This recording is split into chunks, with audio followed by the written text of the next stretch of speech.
வணக்கம் and welcome to Financial Freedom Tamil. Chapter 2, Introduction to Security Markets. இது கொஞ்சம் நீளமான ஒரு சாப்டர். இந்த சாப்டர்ல நான் 4 கேள்விகள் தான் வரப்போகுது. ஆனால் கொஞ்சம் நீளமான சாப்டர், அதனால நம்ம இதை 2 வீடியோவை பார்ப்போம். ஸோ இந்த வீடியோவில் என்னென்ன பார்க்க போகிறோம் அப்படின்னா, முதல்ல செக்யூரிட்டிஸ்னால் என்ன அப்படிங்கிற ஒரு டெஃபினேஷன் பார்க்க போகிறோம். அது போக இந்த செக்யூரிட்டி மார்க்கெட் எப்படி ஃபங்க்ஷன் ஆகுது அப்படிங்கிறத பார்க்க போகிறோம். அதுக்கப்புறம் இந்த செக்யூரிட்டி மார்க்கெட்ஸில் இருக்கக்கூடிய வேரியஸ் ப்ராடக்ட்ஸ் என்ன விதமான ப்ராடக்ட்ஸ் இருக்குது, அதனுடைய வகைகள் என்ன அப்படிங்கிறத நம்ம விரிவாக பார்க்க போகிறோம். வாங்க நம்ம இப்போ நோட்ஸை பார்க்கலாம். செக்யூரிட்டி அப்படின்னா என்ன அப்படிங்கிறதுக்கான ஒரு வரையறையை பார்த்துருவோம்.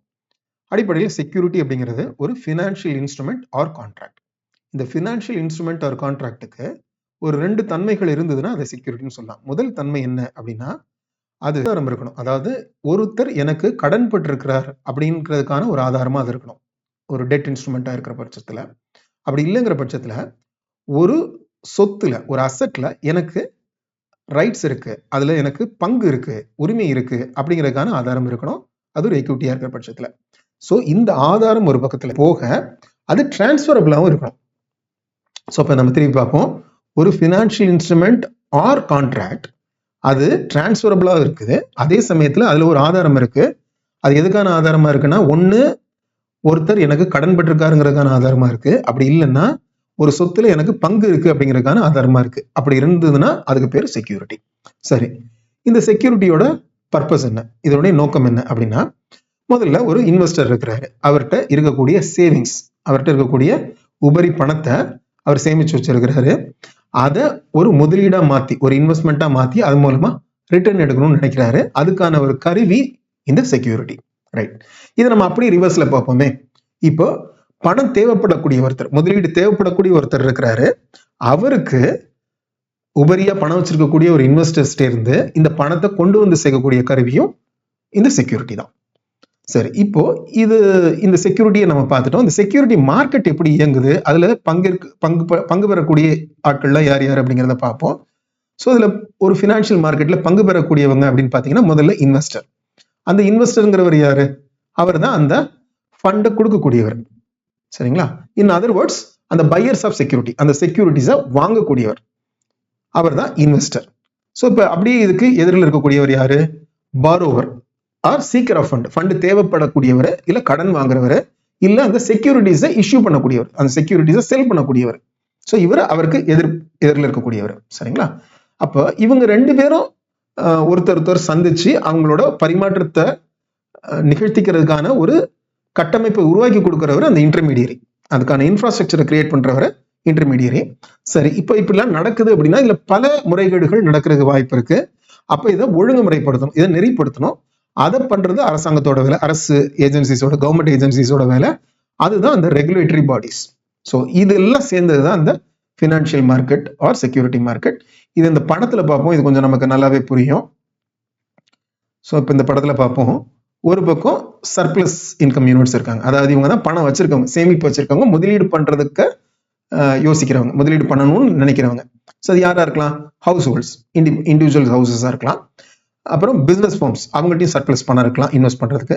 கவர்மெண்ட், இது is theoretically government can invest, but very நம்ம வந்து ஒரு எந்த அரசாங்கத்திட்ட சர்ப்ளஸ் கேஷ் இருக்கும், எப்போதுமே அவங்க பட்ஜெட்ல துண்டு விழ தான் போகுது, அவங்க கடன் வாங்குற இடத்துல தான் இருக்க போறாங்க. சர்ப்ளஸ் இன்கம் வச்சு முதலீடு பண்ணக்கூடிய அரசாங்கங்கள் என்ன இருக்குன்னு தெரியல. அப்புறம் ஃபாரினர்ஸ், இவங்க எல்லாமே முதலீடு பண்றதுக்கான உபரியான பணத்தை வச்சிருக்கக்கூடியவங்க.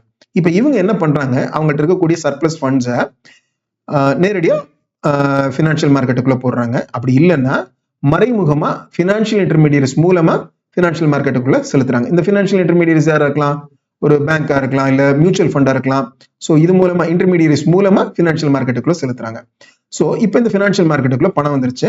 இதை யாரு எடுத்துக்க போறாங்க அப்படின்னா, இன்கம் டெபிசிட்டா இருக்கக்கூடியவங்க, அதாவது பணம் தேவையில் இருக்கக்கூடியவங்க அந்த பணத்தை எடுக்க போறாங்க. யார் யாரு? பிசினஸ் ஃபார்ம்ஸா இருக்கலாம், கவர்மெண்டா இருக்கலாம், ஹவுஸ் ஹோல்ட்ஸ், இண்டிவிஜுவல்ஸா இருக்கலாம், ஃபாரினர்ஸா இருக்கலாம்.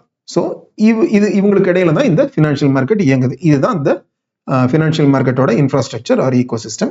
இந்த மொத்த செட்டப்பையும் ரெகுலேட்டரி பாடிஸ் கட்டுப்படுத்தி முறைப்படுத்தி வைக்கிறது. சரிங்களா? ரைட். இப்போ செக்யூரிட்டி அப்படிங்கிறது வந்து எப்படி டிஃபைன் பண்ணப்படுது அப்படின்னா, இதுக்கு வந்து ஒரு 1956 ஆக்ட் ஒன்று இருக்கு. 1956ல ஏற்றப்பட்ட ஒரு அரசு சட்டம் இருக்குது. செக்யூரிட்டிஸ் கான்ட்ராக்ட்ஸ் ரெகுலேஷன் ஆக்ட், சுருக்கமாக சொன்னா SCRA. இந்த 1956 SCRA தான் செக்யூரிட்டிஸை டிஃபைன் பண்ணியிருக்கு. ஸோ எதெல்லாம் செக்யூரிட்டிஸாக இருக்க முடியும் அப்படிங்கிறது இது சொல்லுது. ஒரு கம்பெனியோட ஷேர்ஸ் செக்யூரிட்டியாக இருக்க முடியும். அதே மாதிரி பாண்டு, டிபென்ச்சர்ஸ், இது எல்லாமே செக்யூரிட்டியாக இருக்க முடியும். Derivatives or mutual fund units, அதே போல கவர்மெண்டோட செக்யூரிட்டிஸ், T-bills, இந்த மாதிரியான G-Secs, இது போல கவர்மெண்டோட செக்யூரிட்டிஸ், இது எல்லாமே செக்யூரிட்டிஸ் அப்படிங்கிறத இந்த 1956 ஆக்ட் வந்து நமக்கு டிஃபைன் பண்ணி கொடுக்குது. முதல்ல நம்ம எல்லாருக்கும் தெரிஞ்ச ஒன்று தான் எக்விட்டி ஷேர்ஸ். இது வெளியிடுறது யாரு? நிறுவனங்கள் வெளியிடுறாங்க. அதாவது initial public offer, primary issue, அப்படி தான் நடக்குது. அதுக்கப்புறம் செகண்டரி மார்க்கெட், ஸ்டாக் எக்ஸ்சேஞ்ச். நம்ம ஏற்கனவே இருக்கிற அந்த பங்கு வச்சிருக்கிற ஒருத்தட்ட இருந்து வாங்குறது, நம்ம பங்கு சந்தையில் போய் அது பட்டியலிடப்பட்ட பிறகு வாங்கிக்கிறோம். ஸோ இப்போ இதில் இன்வெஸ்டர்ஸ் யார் யார்? Institutional investors, foreign portfolio investors, foreign direct investors, அதே போல் இந்தியாவில் இருக்கக்கூடிய domestic institutional investors. Individual investors அப்படின்னு பார்க்கும்போது அது 2 வகை இருக்கிறாங்க. ரீட்டைல் இன்வெஸ்டர்ஸ், சிறு முதலீட்டாளர்கள், HNI என்று சொல்லக்கூடிய பெரிய முதலீட்டாளர்கள். இதை ரெகுலேட் பண்ணக்கூடியது அஃப்கோர்ஸ் செபி தான் ரெகுலேட் பண்ணுது. ஸோ இதுக்கு அடுத்த வகை அப்படிங்கிறத பார்க்கும்போது டிபென்ச்சர்ஸ், பாண்ட்ஸ் அண்ட் நோட்ஸ்.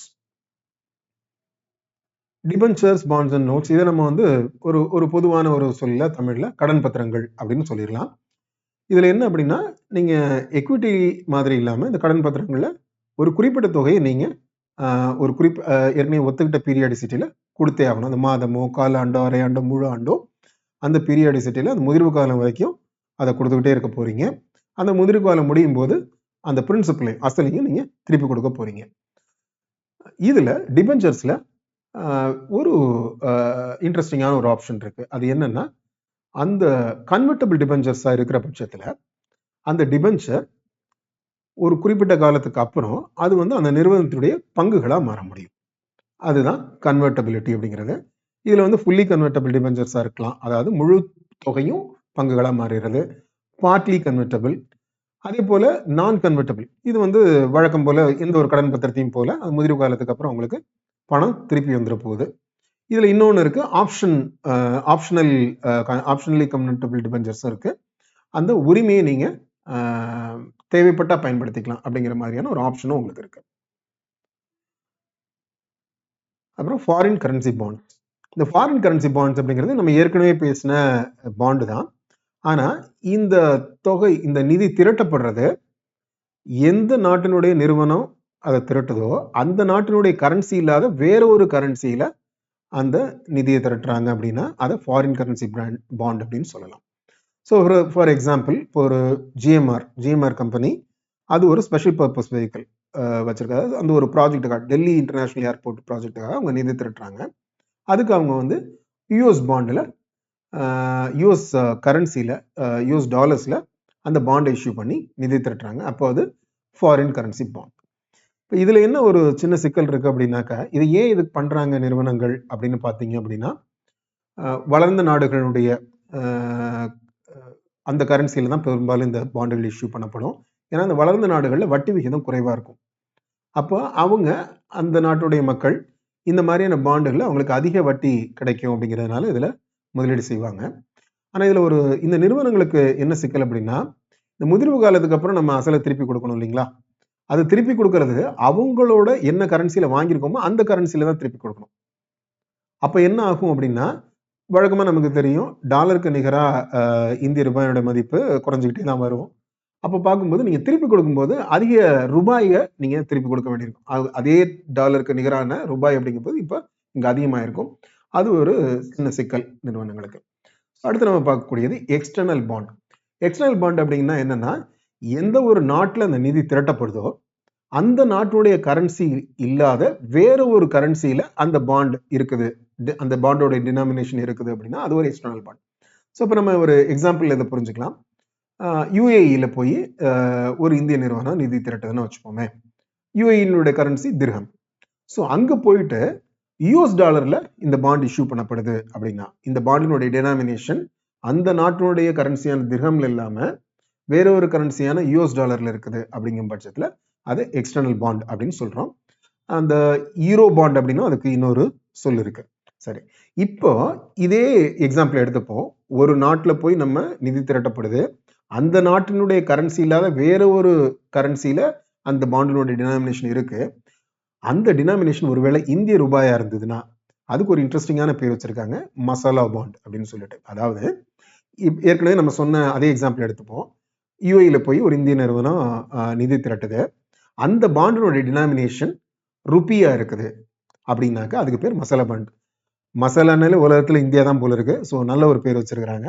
எந்த நாட்டில் போய் அந்த நாட்டினுடைய கரன்சி அந்த நாட்டில் போயிட்டு நீங்க இந்திய ரூபாயில ஒரு பாண்டை இஷ்யூ பண்றீங்க அப்படின்னாலும் அதுக்கு பேர் மசாலா பாண்ட். சரி, அடுத்து நம்ம பார்க்கக்கூடியது வாரண்ட். வாரண்ட் அப்படின்னா என்ன அப்படின்னா, ஒரு ஆப்ஷனை நீங்க வாங்கி வைக்கிறீங்க. அதாவது எதிர்காலத்துல இந்த நிறுவனத்தோட பங்குகளை இந்த விலைக்கு வாங்கிக்கிறதுக்கான உரிமையை நீங்க பதிஞ்சு வைக்கிறீங்க. அதுக்கு ஒரு தொகையை செலுத்தி அந்த உரிமையை நீங்க வாங்கி வச்சுக்கிறீங்க. அந்த உரிமையை நீங்க பயன்படுத்தலாம், பயன்படுத்தாம போகலாம். அதுக்கு பேர் தான் வாரண்ட். இதுல என்ன இருக்கும், எந்த காலகட்டத்துல அந்த நடக்க போகுது, என்ன விலையில நடக்க போகுது அப்படிங்கிறதையும் நீங்க இதுல ப்ரீ டிட்டர்மைண்டா இருக்கும். சரிங்களா? ரைட். அடுத்தது இண்டிசஸ். இது நமக்கு எல்லாமே தெரிஞ்சது தான். இண்டெக்ஸ் அப்படிங்கிறது என்ன? ஒரு சந்தையினுடைய ஒரு நகர்வுகளை நம்ம எளிதாக புரிஞ்சுக்கிறதுக்காக அதுலேருந்து சில பங்குகளை, அதை சந்தையை ரெப்ரசன்ட் பண்ணக்கூடிய சில பங்குகளை நம்ம ஒரு தொகுப்பா உருவாக்கி அது ஒன்னொன்னுக்கும் ஒரு சில வெயிட்டேஜ் கொடுத்து அதனுடைய விலை நகர்வுகளை, அந்த கான்ஸ்டிடியூவன்ட் பங்குகளுடைய விலை நகர்வுகளை கடிக்கிறது மூலமா, அது மூலமா இந்த இண்டெக்ஸினுடைய நகர்வை பார்க்கறது மூலமா மார்க்கெட்டினுடைய நகர்வை, அதோடைய போக்க, அந்த சென்டிமெண்ட்டை நம்மால புரிஞ்சுக்க முடியும் அப்படிங்கிறது தான்.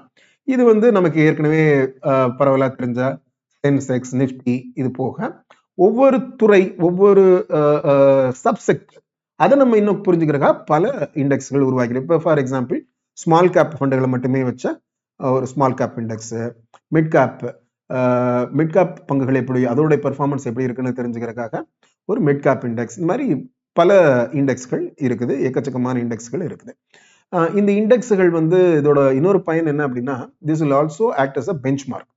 இப்போ நம்ம வேற ஒன்னுடைய பெர்ஃபார்மன்ஸ் அளக்கிறதுக்கு இது ஒரு அளவீடாகவும் இருக்க முடியும், தர அளவீடாகவும் இருக்க முடியும். இப்போ நம்மளுடைய பர்சனல் போர்ட்ஃபோலியோ எந்த அளவுக்கு வளர்ந்துருக்கு அப்படிங்கிறத நம்ம இதோட ஒப்பிட்டு பார்க்க முடியும், ஒரு பெஞ்ச் மார்க்கோட ஒப்பிட்டு பார்க்க முடியும். இந்த இண்டெக்ஸ் ஒரு பெஞ்ச் மார்க்காக இருக்க முடியும். அதே போல மியூச்சுவல் ஃபண்டுகளோட பெர்ஃபார்மன்ஸுக்கு இந்த இண்டெக்ஸ்கள், கரஸ்பாண்டிங் இண்டெக்ஸ்கள் வந்து ஒரு மியூச்சுவல் ஃபண்ட், மிட் கேப்ல இன்வெஸ்ட் பண்ணக்கூடிய ஒரு மியூச்சுவல் ஃபண்டுன்னு வச்சுப்போமே, அதுக்கு அந்த மிட் கேப் இண்டெக்ஸ் அப்படிங்கிறது தான் பெஞ்ச் மார்க்காக இருக்கும். அதை ஒப்பிட்டு அந்த ஃபண்டு எவ்வளவு ரிட்டர்ன் கொடுத்துருக்கு அப்படிங்கிறத அளவிடுறதுக்கு அது வசதியாக இருக்கும். மியூச்சுவல் ஃபண்ட் இது நம்ம எல்லாருக்குமே தெரிஞ்சது தான். நம்ம நேரடியாக பங்குகள்லையோ இல்லை டெட் இன்ஸ்ட்ருமெண்ட்ஸ்லையோ முதலீடு செய்யறதுக்கு பதிலாக நம்ம பணத்தை இந்த மியூச்சுவல் ஃபண்டில் கொடுக்குறோம். அங்கே நம் சார்பாக ஒரு ஃபண்ட் மேனேஜர் இவற்றில் முதலீடு செஞ்சு நம்ம என்ன அந்த ஃபண்டோட தீம் என்னவோ அதில் அவர் இன்வெஸ்ட் பண்ணி அதில் அவர் நமக்காக ஃபார் அ ஃபீ அதை நிர்வகித்து அதோட ரிட்டர்ன் நமக்கு கிடைக்கிற மாதிரி வழி பண்ணுறாங்க. ஸோ இதில் என்ன கிடைக்க போகுது, நம்ம முதலீடு பண்ணக்கூடிய தொகைக்கு அன்றைக்குரிய என்ஏவி, நெட் அசெட் வேல்யூ அப்படின்னு சொல்லக்கூடிய மதிப்புகளின் அடிப்படையில் நமக்கு யூனிட்டுகள் அலோகேட் பண்ணப்படும். அந்த யூனிட்டுகள் வந்து நம்மளுடைய சொத்தாக இருக்கும், அது வந்து நம்மளோட ரைட்ஸாக இருக்கும். அந்த நெட் அசெட் வேல்யூவில் இருக்கக்கூடிய மாறுதல்களின் படி நமக்கு அதனுடைய லாபமோ நட்டமோ நமக்கு உரிமையாக இருக்கும். ஸோ எந்த ஒரு நாள்லையும் நீங்கள் லேட்டர் டேட் நீங்கள் you can encash it on that particular NAB. இந்த மியூச்சுவல் ஃபண்ட்லேயே ஒரு சில மியூச்சுவல் ஃபண்டை எக்ஸ்சேஞ்சில் லிஸ்ட் பண்ணுவாங்க. பெரும்பாலும் இதை பண்ணக்கூடியது வந்து எதை பண்ண முடியும் அப்படின்னா, இண்டெக்ஸ் ஃபண்டோ இல்லை கமாடிட்டி ஃபண்டோ, அது மாதிரியான பாசிவ் ஃபண்டுகளை எக்ஸ்சேஞ்சில் லிஸ்ட் பண்ணியிருப்பாங்க. அதுக்கு பேர் எக்ஸ்சேஞ்ச் ட்ரேடட் ஃபண்ட்ஸ். ஸோ இப்போ இதில் என்ன நமக்கு ஒரு அட்வான்டேஜ் கிடைக்குது அப்படின்னு பார்த்தீங்க அப்படின்னா, நீங்கள் இப்போ பொதுவாக நீங்கள் மியூச்சுவல் ஃபண்டில் ரெடீம் பண்ணுறீங்க அப்படின்னா, இன்னைக்கு நீங்கள் இந்த கட் ஆஃப் டைமுக்குள்ளே ரெடீம் பண்ணுறீங்கன்னா அன்னைக்கு கட் ஆஃப் டைமோட எண்ணியவே உங்களுக்கு இதாகும். ஆனால் பணம் வர்றது 1 நாள் 2 நாள் கழிச்சு வரும். ஆனால் இதில் ஒரு அட்வான்டேஜ் என்னன்னா, இது ஆல்ரெடி பங்கு சந்தையில் வர்த்தகமாயிட்டு இருக்குது, வேற ஒருத்தர் வச்சிருக்கிறத நீங்க அப்படியே வாங்குறீங்க அப்படிங்கிறதுனால பணம் உடனே உங்களுக்கு அந்த வர்றதுக்கு உங்களுக்கு முடியும். ஸோ அந்த ஒரு அட்வான்டேஜ் இதில் இருக்கு. இன்னொரு இதுல ஒரு வித்தியாசமான அம்சத்தையும் நம்ம கவனிக்கணும். என்னன்னா, இதனுடைய அண்டர்லைங் அசெட் என்னவோ அதுல இருக்கக்கூடிய விலை நகர்வை தாண்டியும் இதுல ஒரு விலை நகர்வு இருக்க முடியும். சே இப்போ ஃபார் எக்ஸாம்பிள் இது ஒரு இப்போ ஒரு கோல்டு இடிஎஃப்னு வச்சுப்போமே. அந்த கோல்டு இடிஎஃப் இன்னைக்கு வந்து கோல்டு வந்து கமாடிட்டி மார்க்கெட்ல 2% மேலே ஏறி இருக்கு அப்படின்னா, இந்த கோல்டு இடிஎஃப் 2% தானே விலை ஏறணும். ஆனா சில சமயம் அதை விட அதிகமாகவும் விலை ஏற வாய்ப்பு இருக்கு. ஏன் அப்படின்னா, இங்க இந்த எக்ஸ்சேஞ்சில் இருக்கக்கூடிய டிமாண்ட் அண்ட் சப்ளையும் this will come into play. இப்போ நிறைய பேர் தங்கம் விலை ஏறுது அப்படின்னு சொல்லி நிறைய பேர் இந்த இடிஎஃப் வாங்கணும்னு நினைச்சு வர்றாங்க. விற்கிறதுக்கு ஆட்கள் குறைவா இருக்கிறன்னா என்ன ஆகும்? அந்த டிமாண்ட் அண்ட் சப்ளை ஈக்குவேஷன்ல விலை ஏறும் இல்லைங்களா? ஸோ அதனால இது மாதிரி தற்காலிக அதே போல கீழே நெகட்டிவ்லையும் இருக்க முடியும். ஸோ இந்த தற்காலிகமா இது வந்து அண்டர்லைங் அசெட்ல இருந்து கொஞ்சம் டீவியேட் ஆகி இருக்க வாய்ப்பு இருக்கு. But by and large it will track the underlying asset. சரி, அடுத்து நம்ம பார்க்கக்கூடியது ஒரு ஹைபிரிட் ப்ராடக்ட்ஸ். ஹைபிரிட் ப்ராடக்ட்ஸ்னா என்ன? அதாவது எக்விட்டி, டெட் ரெண்டையும் சேர்த்து, இந்த ரெண்டோட கூறுகளையும் சேர்த்து தான் நம்ம ஹைபிரிட் ப்ராடக்ட் அப்படிங்கிறத பார்க்கலாம். இல்லை முக்கியமான ஒன்று ப்ரிஃபரன்ஸ் ஷேர். ப்ரிஃபரன்ஸ் ஷேர் அப்படின்னு நம்ம பேர் சொல்லும் போதே இருக்கு. அதாவது அப்போ வேற ஒரு ஷேர் இருக்கு அப்படின்னா காமன் ஷேர் இருக்கு. ஸோ அந்த காமன் ஷேரை விட இவங்களுக்கு சில உரிமைகள், சிறப்பு உரிமைகள் இருக்கக்கூடியது தான் ப்ரிஃபரன்ஸ் ஷேர்ஸ் அப்படின்னு சொல்றோம். இப்போ ஒரு ஒரு ஒரு ஒரு ஸ்டார்ட் அப் நிறுவனத்தில் ஒரு venture capital company, venture capitalist வந்து இன்வெஸ்ட் பண்றாரு அப்படின்னா, அவரு நிறைய ரிஸ்க் எடுக்கிறாரு. அப்போ அவர் என்ன அவரோட பங்குகளை வந்து ப்ரிஃபரன்ஸ் ஷேரா கட்டமைக்க பார்ப்பாரு. என்ன அதுல என்ன ப்ரிஃபரன்ஸ் நமக்கு, அவருக்கு என்ன சிறப்பு உரிமைகள் கிடைக்குது அப்படின்னு பார்த்தீங்க அப்படின்னாக்க, முக்கியமா அவருக்கு வந்து ஒரு ஃபிக்ஸட் ரிட்டர்ன் வர்ற மாதிரியா அவரை ஸ்ட்ரக்சர் பண்ணிக்க முடியும். அதாவது இந்த நிறுவனம் லாபம் ஈட்டுற சமயத்துல அவர் வந்து அந்த டிவிடெண்ட் எனக்கு கட்டாயமா கொடுத்தே ஆகணும், இவ்வளவு டிவிடெண்ட் எனக்கு நீ கொடுத்தே ஆகணும் ஒரு லாபத்துல இருந்து, மற்றவங்களுக்கு கொடுக்குறியோ காமன் ஷேருக்கு கொடுக்குறியோ இல்லையோ எனக்கு கொடுத்தே ஆகணும் அப்படிங்கிற மாதிரிலாம் சில கட்டுப்பாடுகளை அவரை வைக்க முடியும். அதே போல அந்த நிறுவனம் சரியா நடக்கல, ஃபார் வாட் எவர் ரீசன் அதை லிக்விடேட் பண்றாங்க, வைண்ட் அப் பண்றாங்க அப்படிங்கும் போது அதனுடைய ரெசிடுவல் அசெட்ஸ் மிச்சம் இருக்க என்ன வித்தா என்ன தேருமோ அதுல முதல்ல இவருக்கு தான் உரிமை இருக்கு. இந்த காமன் ஷேர் ஹோல்டர்ஸுக்கு முன்னாடி இவருக்கு கொடுத்து முடிச்சது போக தான் மற்றவங்களுக்கு அப்படிங்கிற மாதிரியான சில உரிமைகள்லாம் இதுல உருவாக்கிக்க முடியும். அதெல்லாம் ப்ரிஃபரன்ஸ் ஷேர்ஸ் அப்படின்னு சொல்லலாம்.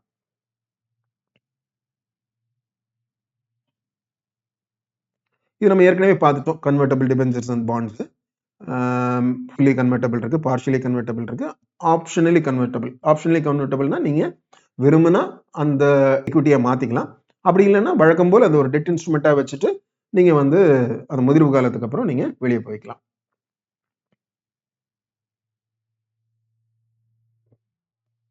இது ஒரு இன்ட்ரெஸ்டிங்கான கான்செப்ட், டெபாசிட்டரி ரெசிப்ட்ஸ் அப்படிங்கிறது. டெபாசிட்டரி ரெசிப்ட்ஸ் இப்படி நம்ம புரிஞ்சுக்கலாமே.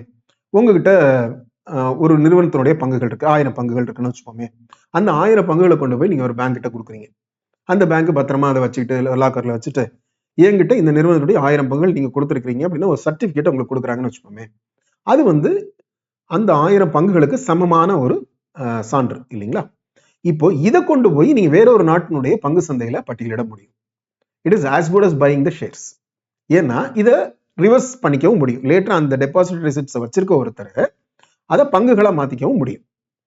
இதுல நம்ம வந்து 2 வகைகளை பார்த்துருவோம். ஒன்று வந்து ஸ்பான்சர்ட் டெபாசிட்டரி ரெசிப்ட்ஸ் அப்படின்னா உருவாக்குது அந்த பங்குகள்ல வெளியிட்ட நிறுவனமே. சார் நம்ம இப்படி ஒரு எக்ஸாம்பிள் வச்சுப்போம். இன்ஃபோசிஸ் இந்த பங்குகளை, அவங்களோட பங்குகளை டெபாசிட் ரிசிப்ட்ஸா மாத்துறாங்க. அவங்களே போய் டெபாசிட் ரிசிப்ட்ஸா இஷ்யூ பேங்க் கிட்ட கொடுத்து அவங்களோட பங்குகளை கொடுத்து டெபாசிட் ரிசிப்ட்ஸ் இஷ்யூ பண்றாங்க அப்படின்னாக்க அதுக்கு பேரு ஸ்பான்சர்ட் டெபாசிட் ரிசிப்ட்ஸ். அப்படி இல்லாம ஒரு அந்த கம்பெனி இல்லாத வேற ஒருத்தர், அந்த கம்பெனியுடைய பங்குகளை வச்சிருக்கக்கூடிய வேற ஒருத்தர் அவர் இந்த ப்ராசஸை பண்றாரு அப்படின்னா அதுக்கு பேரு unsponsored deposit receipts. Sponsored deposit receipts தான் நீங்க பங்கு சந்தையில லிஸ்ட் பண்ணி ட்ரேட் பண்ண முடியும். Unsponsored deposit receipts it can only be transacted in OTC markets, over the counter markets. தனிப்பட்ட முறையில நீங்க பரிமாற்றம் செஞ்சுக்கலாம். சரி, இப்போ இதோட வகைகளை பார்த்துடலாம். நம்ம ஏற்கனவே சொன்னது மாதிரி தான். இப்போ இன்ஃபோசிஸ் எக்ஸாம்பிளே நம்ம எடுத்துப்போம். இன்ஃபோசிஸ் தங்களுடைய பங்குகளை டெபாசிட் ரெசிப்ட்ஸை மாற்றி அது கொண்டு போய் அமெரிக்க நாஸ்டாக் பங்கு சந்தையில பட்டியலிடுறாங்கன்னு வச்சுப்போமே. அதுக்கு பேரு அமெரிக்கன் டெபாசிட்டரி ரெசிப்ட்ஸ். அதாவது அமெரிக்காவில் இல்லாத ஒரு நிறுவனம், ஒரு இந்திய நிறுவனம் இன்ஃபோசிஸ் அமெரிக்க பங்கு சந்தையில போய் இவங்களோட டெபாசிட் ரெசிப்ட்ஸை பட்டியலிடுது அப்படிங்கிறது அமெரிக்கன் டெபாசிட் ரெசிப்ட்ஸ். இப்போ இதே ரிவர்ஸ்ல பார்ப்போமே. இந்தியாவில் இல்லாத ஒரு நிறுவனம், ஒரு வெளிநாட்டு நிறுவனம், அவங்களோட டெபாசிட் ரெசிப்ட்ஸை கொண்டு வந்து இந்திய பங்கு சந்தையில் பட்டியலிடுறாங்க அப்படின்னா அது Indian depository receipts. Standard chartered bank அதுக்கு ஒரு எடுத்துக்காட்டாக சொல்கிறாங்க. அதே போல தான் ஹாங்காங் டெபாசிட் ரெசிப்ட்ஸ், அதாவது ஹாங்காங்கில் இல்லாத ஒரு நிறுவனம் ஹாங்காங் பங்கு சந்தையில் வந்து அந்த டெபாசிட் ரெசிப்ட்ஸை பட்டியலிடுறத வந்து ஹாங்காங் டெபாசிட் ரெசிப்ட்ஸ்னு சொல்கிறாங்க. ரைட். இது போக வந்து குளோபல் டெபாசிட் ரெசிப்ட்ஸ் அப்படின்னா ஒரு டெபாசிட் ரெசிப்ட்ஸை மோர் தென் ஒரு கண்ட்ரியில் நீங்கள் அதை பட்டியலிட்டு இருந்தீங்க அப்படின்னா அதை வந்து குளோபல் டெபாசிட் ரெசிப்ட்ஸ் அப்படின்னு சொல்லலாம். சரி, இது நம்ம ஏற்கனவே பார்த்த பாண்ட் அப்படிங்கிறதோட அடிப்படை தத்துவம் தான். பாண்டுங்கிறது என்ன? ஒரு கடன் பத்திரம். ஒரு நிறுவனம் தன்னுடைய முதலீட்டை கடன் பத்திரங்கள் வெளியிடுறது மூலமா திரட்டுது. அதுல நீங்க ஒரு ஃபாரின் கரன்சியில அதை இஷ்யூ பண்றீங்க அப்படின்னா தான் அது வந்து ஃபாரின் கரன்சி கன்வெர்ட்டபிள் பாண்ட்ஸ். இதுல கன்வெர்ட்டபிள்ங்கிற வார்த்தையும் பாருங்க. ஏற்கனவே நம்ம இந்த கன்வெர்ட்டபிளோட அர்த்தம் என்னங்கிறத நம்ம பார்த்துருக்கோம். அதாவது அந்த குறிப்பிட்ட காலத்துக்கு அப்புறம் இது வந்து அந்த நிறுவனத்துடைய பங்குகளா மாறிடும் அப்படிங்கிறது தான் கன்வெர்ட்டபிள். சரி, இப்போ இந்த கேஸ்ல ஒரு ப்ரிடாமினன்ட்லி இந்த இது எல்லாமே பண்றது யூஎஸ் டாலர்ஸ்ல தான் நடக்குதுன்னு வச்சுப்போமே. ஒரு இந்திய நிறுவனம் ஆர்பிஐனுடைய சட்ட முறைகளுக்கு உட்பட்டு ஒரு அமெரிக்க டாலர்ல போய் இந்த பாண்டை இஷ்யூ பண்றாங்க அப்படின்னா அந்த முதலீடு திரட்டிட்டாங்க. இப்போ இதுல வந்து இது வந்து ஒரு குறிப்பிட்ட காலம் வரைக்கும், அதாவது கன்வெர்ட் ஆகிற வரைக்கும் அது என்னவா இருக்க போகுது? அது ஒரு டெட் இன்ஸ்ட்ருமெண்டா தான் இருக்க போகுது. அந்த டெட் இன்ஸ்ட்ருமெண்ட்டுக்கு அவங்க நீங்க பீரியாடிக்கலா வட்டி கொடுக்கணும். அப்புறம் அவங்க கன்வெர்ட் பண்ணல அப்படின்னாக்கா அதுக்கு பிரின்சிபலை திருப்பி கொடுக்கணும். இல்ல ஒரு பார்ஷியலி தான் கன்வெர்ட் பண்றாங்கன்னா மீதி பிரின்சிபலை நீங்க திருப்பி கொடுக்கணும். இது ரெண்டுமே, அதாவது payment of interest and repayment of principal, இது ரெண்டுமே டாலர்ல தான் நடக்க போகுது. இது ரெண்டுமே டாலர்ல தான் நடக்க போகுது. இப்போ இதுல யாருக்கு சிக்கல்? நிறுவனத்துக்கு சிக்கல். என்ன சிக்கல் அப்படின்னா அந்த கரன்சி ரிஸ்க் அவங்களுக்கு இருக்கு. அதாவது டாலருக்கு நிகரான இந்திய ரூபாயினுடைய மதிப்பு கூடுதோ குறையுதோ, குறைஞ்சா இவங்களுக்கு சிக்கல். அதாவது டாலருடைய மதிப்பு உயர்ந்தால் இவங்களுக்கு சிக்கல். ஸோ அந்த ரிஸ்க் இப்போ இவங்களுக்கு இருக்கு. ரைட்டுங்களா?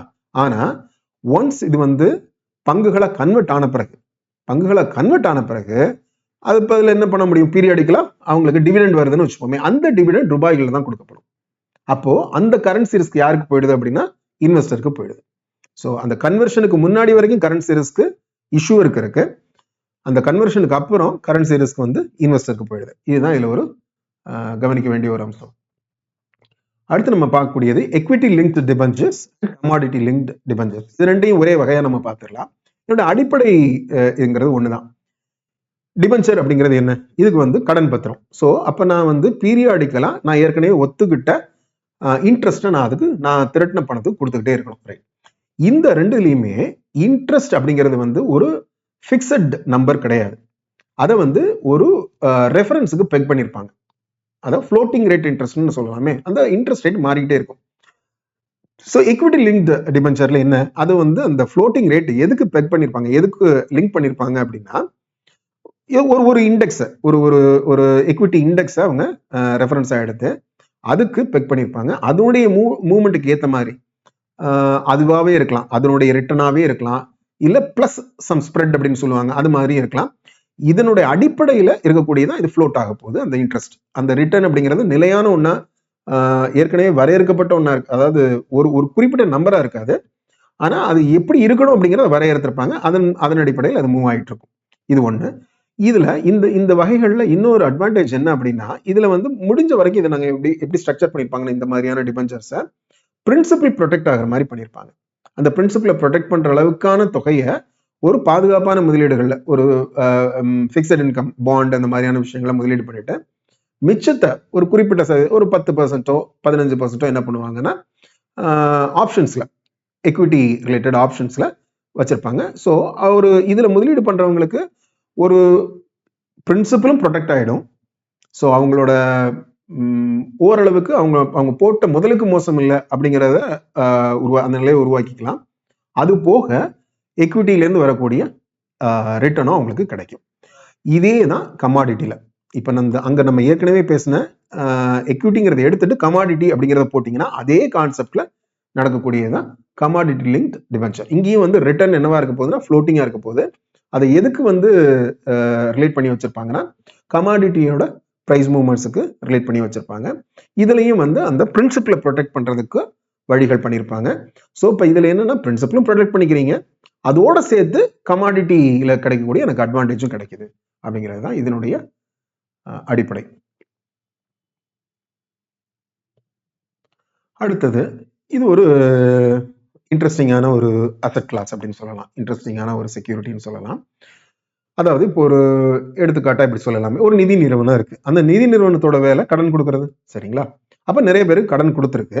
அந்த கடன் திருப்பி இந்த நிதி நிறுவனத்துக்கு திருப்பி வர வேண்டிய ஒன்று. அப்ப அது இந்த கொடுக்கப்பட்டிருக்க கடன்கள், வசூலிக்கப்பட வேண்டிய கடன்கள்ங்கிறது இந்த நிதி நிறுவனத்தினுடைய ஒரு அசெட், இந்த நிதி நிறுவனத்தினுடைய ஒரு சொத்து. இதெல்லாம் தொகுத்து ஒரு செக்யூரிட்டியா மாற்ற முடியும். செக்யூரிட்டியா எதுக்கு மாத்திரம்? செக்யூரிட்டியா மாத்தினா அதை நம்ம வேற ஒருத்தட்ட விற்க முடியும், வேற ஒருத்தட்ட டிரான்சாக்ட் பண்ண முடியும், இல்லைங்களா? ஸோ அதுதான் இதோட நோக்கம். அப்படி மாற்றப்பட்ட ஒரு செக்யூரிட்டி தான் மார்க்கேஜ் பேக்டு செக்யூரிட்டியோ அசெட் பேஸ்டு செக்யூரிட்டியோ, இப்படிப்பட்ட ஒரு சொத்து இப்படி உருவாக்கப்பட்ட ஒரு செக்யூரிட்டி தான் அது. இதுல முதலீடு பண்ண முடியும். அப்கோர்ஸ் அதனுடைய ரிஸ்க்குகள் புரிஞ்சு அதுக்கு தகுந்தியான ரிட்டர்ன் வர்ற பகுதியில் நீங்க அதுக்கு இன்வெஸ்ட் செய்ய முடியும். இது ஒரு விதமான ஒரு இன்ட்ரெஸ்டிங்கான ஒரு செக்யூரிட்டி அப்படின்னு நம்ம வச்சுக்கலாம். ரைட். அடுத்து இப்போ நம்ம ரீசெண்டாக நம்ம நிறைய கேள்விப்படக்கூடிய ஒன்று ரீட்ஸ் அண்ட் இன்விட்ஸ். ரீட் அப்படிங்கிறது வந்து ரியல் எஸ்டேட் இன்வெஸ்ட்மெண்ட் ட்ரஸ்ட். அதே மாதிரி இன்விட் அப்படிங்கிறது வந்து infrastructure investment trust. So as the name suggest, ரீட்டுங்கிறது வந்து ரியல் எஸ்டேட்டுக்கு தேவையான முதலீட்டை திரட்டக்கூடிய ட்ரஸ்ட். அதே போல இன்ஃப்ராஸ்ட்ரக்சர் ப்ராஜெக்ட்ஸ்க்கான முதலீடுகளை திரட்டக்கூடியது InvITs. All these things are regulated by SEBI. இதுல சில இன்ட்ரெஸ்டிங்கான கட்டுப்பாடுகள் இருக்கு.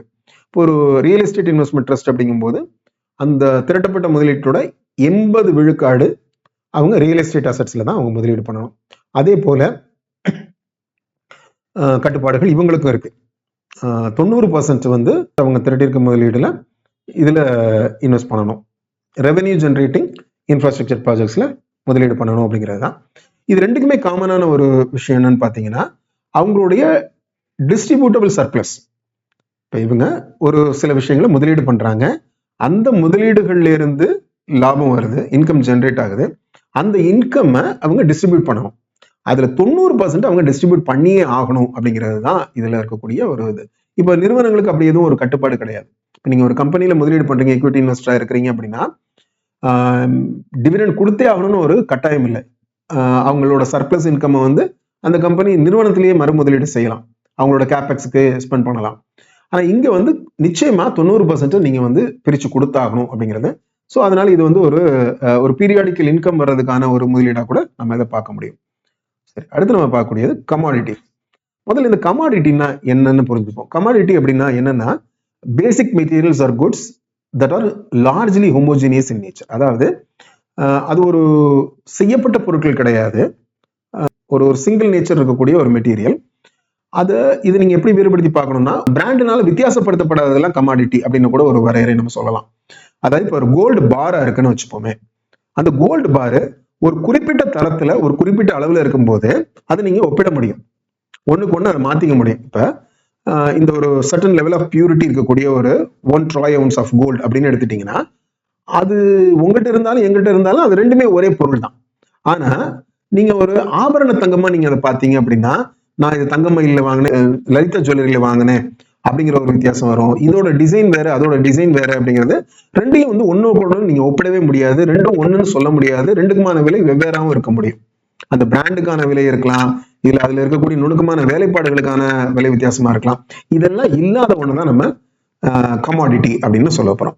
இந்த கமாடிட்டியை நம்ம ரெண்டா பிரிக்கலாம், hard commodity and soft commodity. Soft கமாடிட்டினா பெரும்பாலும் அக்ரிகல்ச்சர் ப்ரொடியூஸ், விவசாய விளைபொருட்கள் அப்படிங்கிறத வச்சுப்போம். ஹாட் கமாடிட்டிஸ் அப்படின்னா நம்ம நேச்சர்ல இருந்து எக்ஸ்ட்ராக்ட் பண்ணக்கூடிய கனிமங்கள், நம்ம வந்து ஒரு மைன் பண்ணி எடுக்கக்கூடிய, எக்ஸ்ட்ராக்ட் பண்ணி எடுக்கக்கூடிய அதெல்லாம் ஹாட் கமாடிட்டிஸ் அப்படின்னு சொல்லலாம். இப்போ இதுல நம்ம முக்கியமா கமாடிட்டிஸ், நிறைய கமாடிட்டிஸ் இருக்கு அப்படின்னாலும் நம்ம பெரும்பாலும் இன்வெஸ்டர்ஸ் பார்க்கக்கூடிய கமாடிட்டிஸ் அப்படிங்கிறது precious metals, gold and silver. இதுதான் வந்து ப்ரிடாமினண்டா நம்ம ஒரு காமன் இன்வெஸ்டரா பார்க்கக்கூடிய ஒரு அசெட் கிளாஸ் அப்படின்னு பார்க்கலாம். ஸோ இந்த இடிஎஃப் நம்ம ஏற்கனவே பார்த்துருக்கோம். இதுல வந்து கமாடிட்டி இடிஎஃப்பும் இருக்கு. ஸோ கோல்டுக்கும் இடிஎஃப் இருக்கு, சில்வருக்கும் இடிஎஃப் இருக்கு. அடுத்து நம்ம பார்க்கக்கூடியது ஃபியூச்சர் கான்ட்ராக்ட். ஃபியூச்சர் கான்ட்ராக்ட் அப்படிங்கிறது ஒண்ணுமே இல்லை, நான் இந்த ஒரு பர்டிகுலர் அசெட்டை இந்த ஒரு ஃபியூச்சர் டேட்ல இந்த விலைக்கு நான் வாங்கிக்கிறேன், இல்ல இந்த விலைக்கு இந்த ஃபியூச்சர் டேட்ல விற்கிறேன் அப்படின்னு ஒரு ஒப்பந்தத்தை உருவாக்கிக்கிறது தான் ஃபியூச்சர் கான்ட்ராக்ட்.